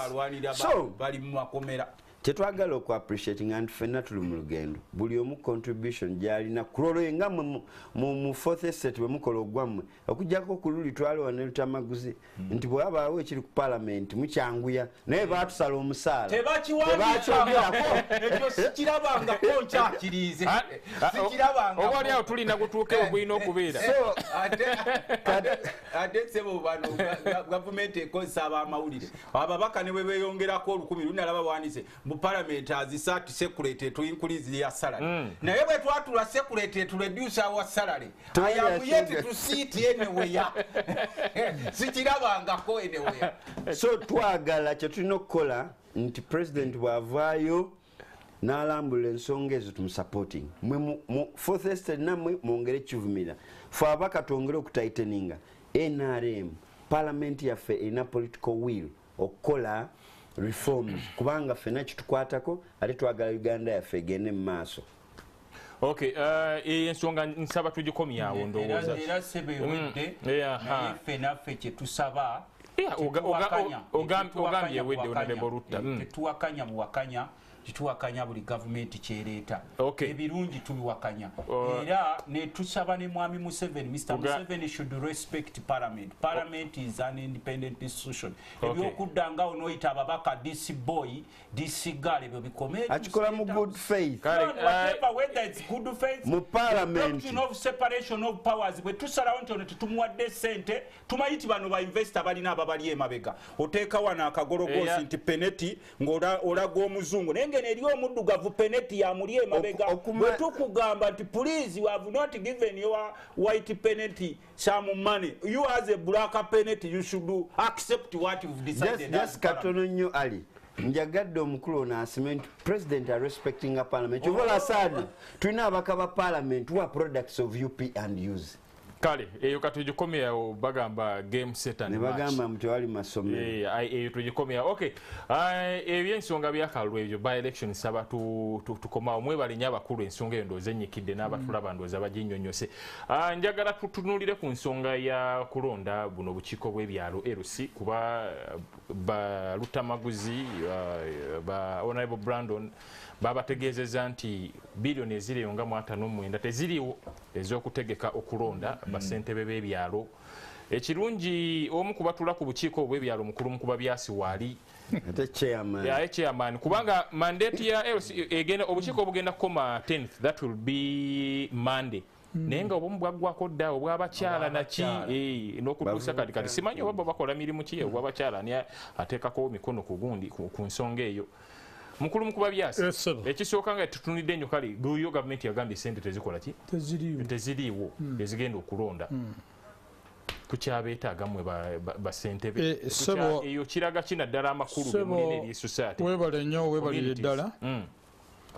Brandon ennaku z'omwezi 15 yali kololo ekigambo Matiya Kasaija n'asoma budget speech yeno siri mbaka wa parliament naye ndi musajja wa LC2 naye taata kiyandekera ne maama principal yaleeti William Wilberforce Kalema yagamba bakadde baffe nti muleke kutuusa butuusa mukolo okusomesa mwana agende ku university naye nga munsi agenda kuyita mu buyisi omwana alikomanga ku senior 4 oba naakoma ku senior 6 naye ng'alimu ensa Brandon budget framework ya mwaka gw'ebyensimbi 2023-2024 biki bye mwalaga kakati bwe mwali ekyankwanze temwafaayo kugamba mu ssentebe ku lwa national chairperson wa NRM era nga ye sitting president era nammwe ng'aba caucus. Ne tujje ekigambo ku page ya 39 about governance and security mwe muli electoral commission ne mulaga omwaka gw'ebyensimbi 2022-2023 budget tugenda okukomekkereza n'ogwa 2023-2024 bwegenda okutambula. Sente electoral commission ze yeetaaga ezo sente ddala mu budget teziriimu. Ebyalo bye tuyina ebikola eggwanga Uganda n'abatuuliza byonna tuyina ebyalo 7,512 emiruko 1,669 mulimu emiruko egyalagibwa nti gisaliddwamu naye twagenza okufuna sente za parish model ate emiruko egyo emirala tegiriiko ne tubanga emiruko egyaweddwa sente giri 1,459. Mukulu Brandon bino byonna okujja statutory bodies eziri mandated to carry out civic education eri bannayuganda ye electoral commission awamu ne human rights commission. Naye mukyala Mariam Wangadya awamu ne justice byabakama sente ezibaweebwa okukola emirimu egyo teziriiwo. Kakati Brandon mbaka wa parliament ali wano era nga mwogezi wa caucus y'NRM bwali ekyankwanzi ne ttiimu y'abanno enteekateeka y'eggwanga mmwe mugikoledde ettima era mugenda okugenda ekyankwanzi ffe abamu be ILCs nga tuwandiise ebbaluwa petition eri Minister Rafael Magezi balaga okuteeka ku NRM government mu myaka 12 n'ekitundu egyakayita waliwo okuteekateeka aba LC1 LC2 courts okubanga basomesebwa n'okubateekateeka naye mu myaka 12 n'ekitundu tetubangayo kuteekebwateekebwa ng'ensonga eri ki Rafael Magezi ne gwe yaddira mu bigereto mu Butime lwa Kayikara ne Meja General Kahindo Tafiire eyali abadde mu minisitule eyo ne Fred Onemwesije olwaleero clerk wo owa parliament yava mu local government agende mu defense enteekateeka bannayuganda ebyalo ebyogeddwako waggulu tebiteekebwateekebwanga ng'ensonga eriwo nti essente ziriiwo mu ebyo nga LC1 LC2 biki ebiriwo kyetuyita okusomesa n'okuteekateeka bannayuganda kyetuyita Electoral Commission Act okuginnyonnyola biki amakulu gaayo kyetuyita Political Parties and Organization Act eya 2005 teteekebwateekebwanga ku level ey'ebyalo n'emiruka Presidential Elections Act 2005 Parliamentary Elections Act Local Government Act Sebo Mukulu Brandon muno LCs ye katikisimu nga Parliamentary Act bwe balungamya naye ebiteeka okukolebwa ku LC1 and 2 ebiri muno byonna bibuusiddwa amaaso nga LC1 LC2 functions na buli kimu kirina okukolebwa nga sections eza Local Government Act kyezitulambika ebyo kututeekateeka tekubaddeewo ng'ekigambo ekigambibwa kigambo kya ssente kyetulina ku lwa Kampala KCCA Act National Women's Council Act, National Youth Council Act, PWD's Act ya 2020, National Council for Older Persons Act 2013, Labor Unions Act, Public Finance Management Act 2015, Budget Act 2013, PPDA Act 2003, Public Health Act 2008, ne Attendant Rules and Regulations, statutory institutions between okutambula kino kisobole okutuwa ekkowe eri abannansi abakulembeze kuba kati ffe eddala eryo ery'ebyalo n'omuluka olwaleero omuwendo ogwa administrative unit councils tuli emitwalo luli akalulu kagenza okubeerawo twali emitwalo 812,220 kati olwaleero buli lwobala emiruka n'ebyalo omugatte gwabyo kitegeeza emitwalo 89 mu abantu 681 ku LC1 nga buli LC1 erina ba members executive 11 ne LC2 ng'erina 11 abantu bano bonna omuwendo simuteeketeeke mu ebyo emyaka 5 giweddeko naye nteekateeka buli tteeka okunnyonnyola okuteekateeka abantu mukyala Mariam Wangajja ku lwa Human Rights Commission awamu ne Justice Byabakama ku lwa Independent Electoral Commission sente mu myaka 5 egiyise tebazifunanga eziteekateeka abakulembeze ab'amadaala ago ssebo. Mukulu Nkuba Byasika nsooke nziggyewo endowooza zino ndowooza n'oluvannyuma nkomewo gy'oli tugende maaso n'ensonga eyo eya LC okubanga gavumenti egamba ssente tebalina zigenda kutegeka biliyoni ezisobayo 50. Okay, kansooke noono David Shema agamba nti morning NTV, thanks for the program. I want to ask Honorable Rutamaguzi lwaki ku TV amanyi okwesa amaanyi mangi bwati bwavaako n'afuuka nga akabwa kato no neda eyo kanjireke ndowooza tukozese olulimi olutavoola olwo oluja mu okussa ekitiibwa mu muntu yenna. Let's maintain that please. Kale mwebale kuweereza naye mu Uganda eno embi Honorable Ruta ajjawa emmotoka ey'emipiira eminene yakula bwetyo ng'abaana ba Nuupu babonaabona Isaac n'ateekako kayimoji akaseka. Mukulu kale Mwami Brandon tolimba gwanga kubanga ekyankwanzi mugendayo ku lwa mbuto zammwe twakoowa nze Angela Egayaza bw'ogambye Angela kale. I'm Collins Atafire from Mbarara City. Mr. Mivule, thanks for the program. Fellow Ugandans, let's all unite for the smooth running and development of the country, for God and my country. Okay, oyo bw'agambye kandabeyo balalanga baabo Sengabi Rashid owa Shiton Saloon wale kochi kino ekyebukedea kyetuyigamu kiri nti tumala biseera byaffe okugenda okulonda n'olwekyo okulonda bakugyewo kitegerekeke bulungi naye tuve mu katembo oyo Sengabi Rashid owa Shiton Saloon ekibaale kochi onabeerako nnyo webale kale engwawu Charles wano ekikookiro wakisa mbalamusizza abateesa mukulu Mivule ekyomukulembeze w'eggwanga okuyuzaayuza Dr. Apio olw'obuwanguzi kyewunyisaamu kubanga tekibangawo ng'awangudde wakuludda oluvuganya naye nga kirungi oba oliawo kinaleetawo obumu mu ggwanga.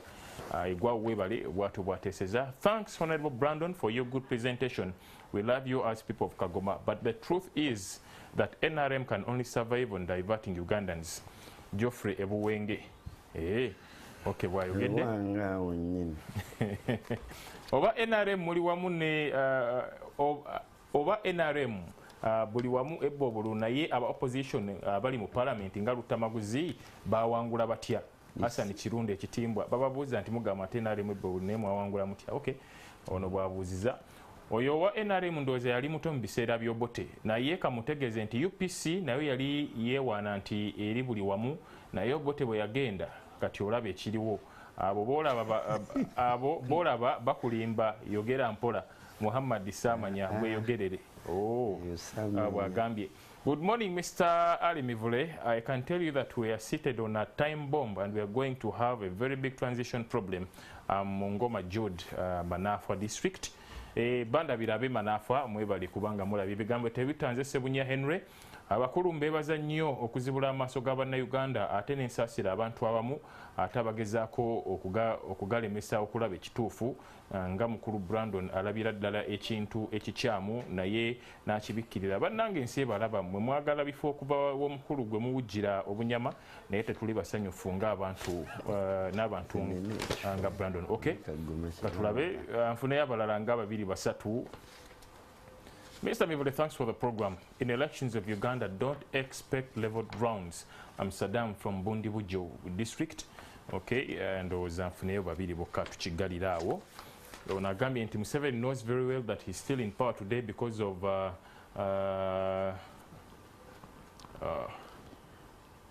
kanjireke eyo tugende ku ndala ndaba. Hello Ebigambo TEBITTA crew. Ayesiga Mukama Ignatius from Juba, Southern Sudan. I think everything has the end, and the Oyam election should be the ending point for successors. That's what I have been telling people, that if you want to cut down a tree very well, you cut all its roots and you'll never see that big tree again. Thanks. Ndoza kansembyeyo ono Samowore Muyenga. Good morning, Ebigambo Tebitta. Much as NRM wanted to win Oyam by election, they didn't steal enough votes because they took it for granted that it was a sure win for them. Will the president write another letter? Thanks, Mr. Ali Mivula and the panelists. Okay, ndowooza mwebale nnyo abalala akadde kalabika nga kaganyo naye nga endowooza zammwe tuzirabyawo mwenna abaweereza abalinnya Henry n'abalala mwenna abasobodde okuweereza endowooza zammwe naye kakati tubadde tukyatunuulira ensonga ya LC kandabe omukulu simanyi Honorable Rutamaguzi simanyi ani ssentebe w'ekyalo oba omumanyi bulungi ddala kati kirabika agenda emyaka emirala nga giigyo nga tanaba kukyusibwa. Kati abeerosi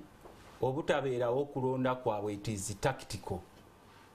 It's not accidental tewaliiwo sente weziri naye nga bwe tubagambye nti abasajja bano kizibu nnyo okubafunamu ebikwata ku kulonda ebyamazima. Batya kati batyayo ne mu bantu n'abantu babatya nga boolaba nti ku mulundi guli mu Museveni alina okujja eruweero okukuza olunaku lw'abazira naye n'abateerawo mbu yalwadde covid naye nga mulamu gyali eri. So kakati kuno okulonda okwabakyala kwe kwasooka okubaawo kubanga okulonda is a right si privilege nti bagiwa abantu naye mukulu Museveni buli watunuulya kuba bo kati obuyinza babulabanga ye survival yaabwe survival y'obugagga bwabwe survival y'okubeerawo kubanga n'abamu bo baga nti enkya muvudde mu buyinza wiiki emu baba bafudde naye kati bagamba tukuumidde tutya bannansi mu kizikiza sente wezi 59 billions ne bakugamba nti teziriiwo only 59 billions ng'olaba alina ne sente zikola amakubo e Congo. Please don't be fooled. Money is there. If Museveni thinks that money is not there, let him come to parliament. Bulijjo tubayisiza supplementary jangu tuyise supplementary jangu ewa right honorable speaker Anita Amongo nemwe mutuyite enkeera nti mutero oyisa supplementary nezo kusasula bano simanyi abebikajjo abaki naye why can't we pass a supplementary ne tubanga tuteekawo kagenderere it's a plan kyebasooka okulaba tebakyalina buwagizi mu ggwanga era kyova olaba akalulu keero si tebajja kukateeka mu mmundu nga bwe bateeka ku kano by election babuja nti buli ero si tunajjawo emmundu ze tuteekayo tukuba abantu tubano tubawalule tukole ki kakati ne baga nti mwami Museveni alina abayiso abamwa information aba intelligence bamwa information nti sebo bw'oteekawo okulonda tewakyali muntu akyabeetaaga neri mu bitundu gye mwagamba nga gye muva obwavu obuli mu ggwanga obukyalina okusosola mu mawanga kwe mulaze bannansi buli muntu waawulira ekintu NRM ewaffe n'otaga bulazi bwoti kabonero kobenga ofudde ngalabi zitandika okuvugirawo ne bakubika ng'ofudde ng'olinako akabonero k'NRM olaba abali mu kuziika bali mu ssanyu n'obuuza ate bano badde bakaaba kuba bakulaga obukyayi abantu bwe balinako kati twasooka ne tubagamba okulonda kw'abakyala kubeewo naye gwe tunuuli okuva okulonda kw'abakyala kwagaana okubaawo ne sente ziziyisibwa ngaakola nti tezisobola kubaawo kubanga ffe kyetwetaaga be bantu kwe kufuna obuvunaanyizibwa bwabwe okufuna abakulembeze kuba mukimanyi nti kati tulina obubbi bw'ettaka basentebe b'eLC abasinga bonna bali involved mu bubbi bw'ettaka ate olina okukimanya nti okulonda okw'olubereberye kuli baafuulinganga nnyo abantu nti londawo NRM era basentebe b'ebyalo abasinga bonna especially mu bitundu ebiri best bonna b'NRM kati ensi bw'egenze ezuukuka amaaso nina owange owa FDC owuwo owa FDC kimanyi lwaki yalinga obuli mu kyalo nti yayitawo naye mabegako eri balinga abantu babafuulinga nti omuntu alina kuba weerusi w'NRM naye nga abasinga of course wali ab'ebibiina bangi abakulembera kati mwami Museveni bamusomeramu nti bw'oteekawo okulonda obudde buno given the prevailing circumstances obwavu obukyayi abantu balina ku kibiina kye ekyenaalemu toyita tebakulimba nti sente teziriiwo sente weziri era you can get that money kati njagala ndaba okulonda kwa palamenti nga kutuuse mugambe nti teri kulonda ababaka tubongeddeyo myaka emirala 5 myaka emirala 5 ngejo bwe guba omuntu omukulu wano kwendi TV ababaka beeyongezaayo naye wano Rutamaguzi njagala kkirize lwaki ekya parliament kiyinza okukaluba gwe ne Brandon oba oli wena lomba toli wena alemu omaliriza nga buli mwezi 25 mwe mubufunye sebo nze sabiti ewedde batuwadde omutwalo ogumu gye mitwalo 12 ogwaki basentebe kati sebo uliza akadde nkuwadde oba ofuna mutwalo ogumu lekulira ziginetoniretayo golooza ffe tetulaba amabaluwa ge muteekako mikono agabagula ettaka ne bagamba balirako percentage kati wenjagala obe patriotic enaafu ogenti omutwalo ogumu mutono nnyo kooba ekyokulabirako olekulire kubanga mwe mugende mujja mulinga bano buli kaseera buli kibi kibaawo bakiteeka ku palamenti kati oba ababaka bayoola lwaki golooza abaka abasinga babakwata kati bali makomera oba bayoola gwe lwaki olowooza buli mubaka ali kunke mwe mugenda ne muveeri nemboozamu ababaka bayoola kati gwakayoola lekulira njagala oba ekyokulabirako era sebo omukulu muvule ng'ono omukulu agenda okulayira nze nyo okulekulira nze nyo okuwa transport ow'amawulire agenda omukavalinga ti omukulu ono omutima gw'eggwanga ataddewo ofiisi naye agamba batuwa omutwalo gumu palamenti eyoola omubaka wa parliament in fact emirimu gyakola kati gisinga egya government because kati parliament etunulirwa ng'omubaka era ensonga lwaki olaba buli mubaka abamu bayingira njagala kikwako ng'example nze nayingira parliament nalina baasi 9 naye kati ninawo baasi emu twalina omubaka simewe twalina omubaka simewe kamwogereko mukwano twali e Sudan ne tugula nze nengula baasi ye naagula taxi 45 naye kati nebbiri taziwezaawo nze ne baasi ninawo nagamba yasigazaawo etya nga tukola mu UN e Sudan gw'omubuuzangako kati ababaka tulina ababaka abayingira mu palamenti nga bazze ne sente njagala kuwa owandalikwaddeko omu aba atandika ekikyanja kye ekyokubiri ng'emmaali ye batandika ogikwata omubaka ono ekizimbe kye bakituli n'abalala bali mu kkomera ono akimanyi waliwo ababaka bali mu kkomera ne be bakwata ennaku kati kyemwagala tugamba nti ababaka beekoza nti ku ssente ze bayoola empitirivu ennyo simanyi bukadde 25 ono bwayogerako bwalaba ku akawunti zaabwe gyatereka nabo mubateeka wali eri ne beekoza njagala kukikugamba se omukuba buyasi ssente ezironda ero siwe eziri ate nze ng'omubaka wa parliament especially nga vice chairperson wa local government kuba paaka akakiiko ntambula Uganda era ngitambudde twefe ng'ababaka ba parliament tulina okwongeza local government sente bewegombola n'omuwa emitwalo 3 owa district oba afuna kati emitwalo nga 5 abakansala bongezebwe sente basinza abagomba bongezebwe sente naye sifa kakati mbadde maliriza kino parliament kye bagireetako kuba mwami Museveni alina constituencies zaleeta mwami Museveni alina constituencies zaleeta ziri 25 nga zirina okuyisibwa kubanga ofutololo kati eri ababaka abaali badde bamusimbira ekkuli abayita muzzukulu nga bamuyisiza ebibye nga temunayisa palamenti gundi constituency eza25 zemuleeta bweziri zigenda kuyita nze mbasaba ng'omubaka wa palamenti nsuubira palamenti nene nyeno gye tulimu ababaka 5 ku kasa akafaanana nga Uganda bannansi be mubigisa omusolo nga temukyafaayo mbu mwe mutunuulira tageti nze nsuubira palamenti buli district kati yalibadde ekinene nnyo buli district ng'ekiikirirwa ababaka 2 omubaka omukyala n'omwami bw'awulira nti tosobola bino bye mujja mbu simanyi affirmative action tewaliiwo affirmative action esobola kukola mu gavumenti etalina bwenkanya. Webali Honorable Ruta, Honorable Brandon njagala kutandikira awo Lutamaguza wasiiza obulimba akimanyi bulungi nti an administrative unit creating by an act of law amanyi bulungi ndi mu constitution balina percentage population gye banti ekitundu kino bwe kinaabanga n'abantu we bati ejja kuba ki constituency kakati adde mu parliament agambe ntukyuseemu etteeka adde wali eri legislation kubanga ntwogera tuli ku mboozi kweyongerayo nga buli omu bwalina eddembe naye ajje mu parliament agambe nti ndeese twagala tukola amendment kubanga constitution ekwatibwako ne Bible naye bagikyusaamu nti tukendeeze ekyo ffenna ajja kulaba nga abantu bamuwagira naye ekintu ekirala kyenjagala ate koona Lutamaguze kwongera ku strengthening nti parliament erina obuyinza era tulina essente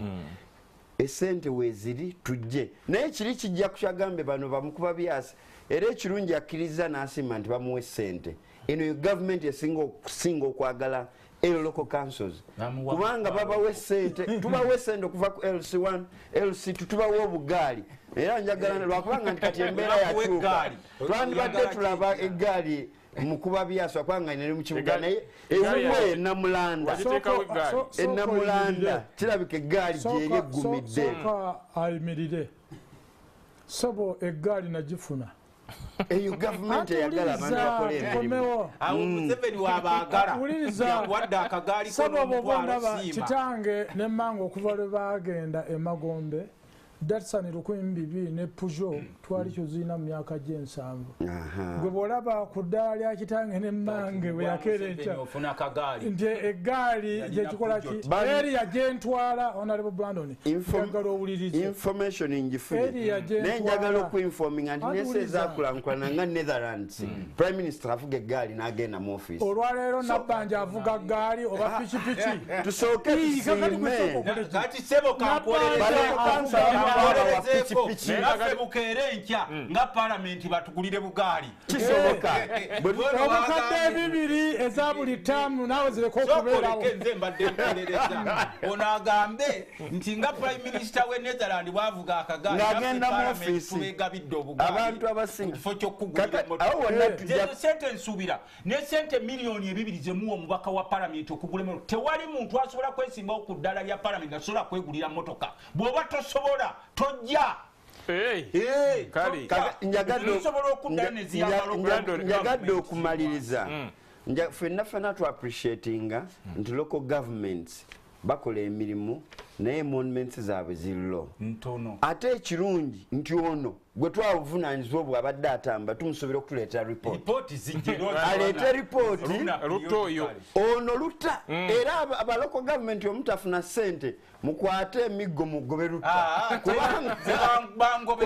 lutateeka okuleeta ripooti mu palamenti gyadoptinge tukole appropriation tubongeze kubanga tusiima emirimu gye tukola naye ate kyagambe bali bamukuba byase baagala kulekulira kubanga sinnabakuulyako bavaayo nti akooyo okuba kisentebe w'omuluka naye ayagala ekintu kigende mu maaso akole endagaano balina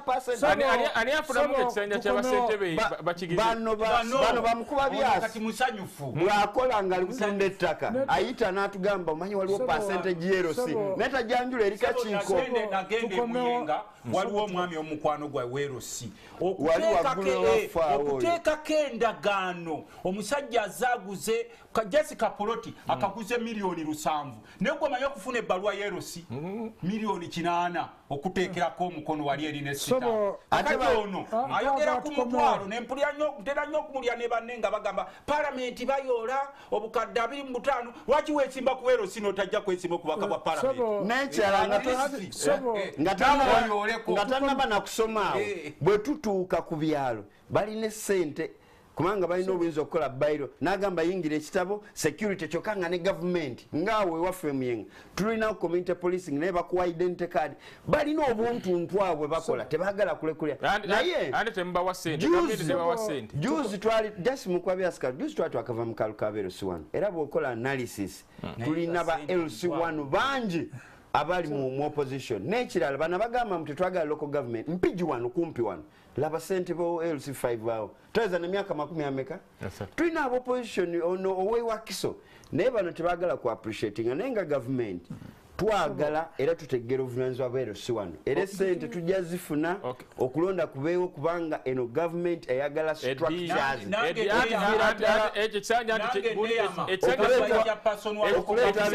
ekisanja kigwako ku mandi antuliriza nze nga vice chairperson wa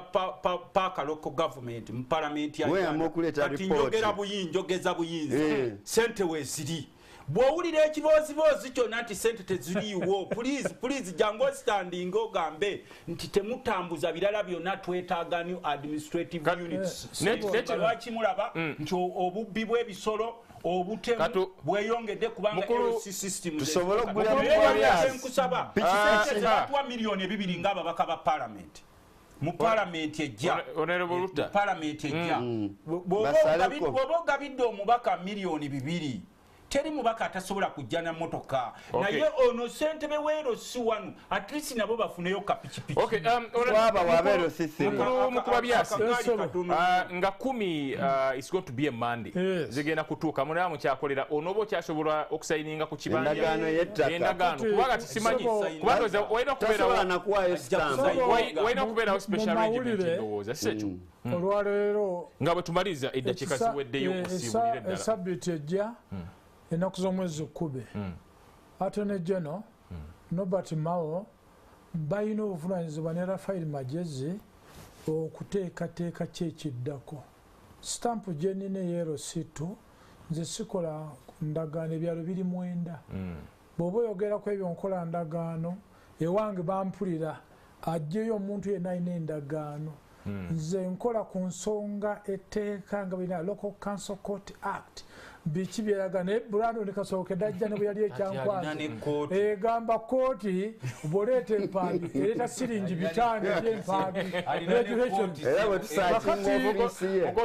nedda ssebo mu kumaliza wano maliza mu seconds kuba eddakiika ziweddeyo Brandon omukulu Rafael Magezi ne banne petition ya 220 ogw'omunaana nga 6 ekigambo kya unfair demarcation of parliamentary constituencies ne other electoral areas NRM mukoledde bannayuganda ebitundu ebimu ettima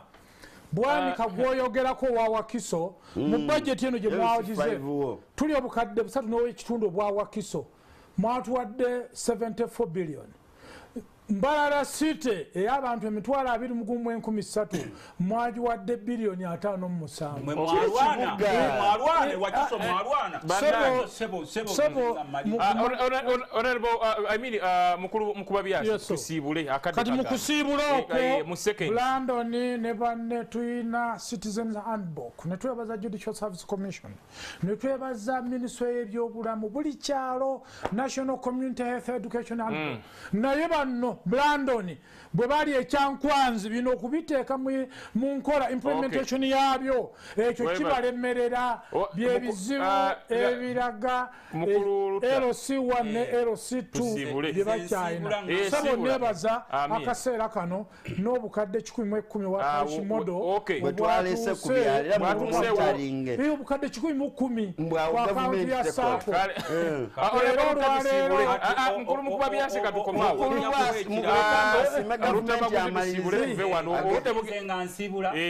toyongerako ekirala njagala kubebaza abadde batulaba mukole naddala abavubuka mu byalo tukimanyi nti abantu oyinza okulowooza okulonda kwanca Uganda yeyokka ensi mu Africa ebyobululu bye bitakoma buli kaseera oyinza n'okulowooza okulonda kwanca n'obuuza nti ate oyo ng'olaba n'ayagala okuyambibwako naye ngazze okubagamba mbwa bw'agenda okubayabakugoba ku kibanja naddala abantu beewaffe Nakaseke tulina olutalo lwa gurupu z'abasaatuusi abasengula abantu baffe ku bibanja naddala mu Katokodde baba kugoba ku kibanja ng'oli weewaffe Nakaseke eno essimu yange nze ngikwata era y'ensonga lwaki nina essimu emu essimu yange eri 07557 olina ssimu emu b'ennamba 0757 694754 gwewe Nakaseke gwolina okunkubira wangaala ayisa abasajja kabaka Honorable Brandon tusiibulye eddala nga nsiibula njaga kutegeeza eggwanga nti butongole nga NRM tumaze okuyozaayoza ne butamaguzi kakati chairman mukuba byasi ensonga tugenda zitunamu ku mutwalo tukongereko kagaye tukuteeke ku pikipiki abannayuganda gavumenti weeri twerwaneko tusobole okulabika nga continuity n'omutwalo mutono mwagala mufune emitwalo 12 abakulu mwebale nnyo olwakadde tujja kubanga tusukkawo mwena abatulabye okuva gye tuvudde essaawa 3 okutuusa essaawa 0 mwebalire ddala programu eneddibwamu olunaku olw'Essande okuva ku ssaawa 4 okutuusiza ddala ku ssaawa 6 ez'ekiro nyongera okubajjukiza okuba nga mulaba ne programu zaffe eziddako nze Ali Mivule inshallah tuwuliziganye sabbiiti ej'olw'omukaaga mukama abakuumi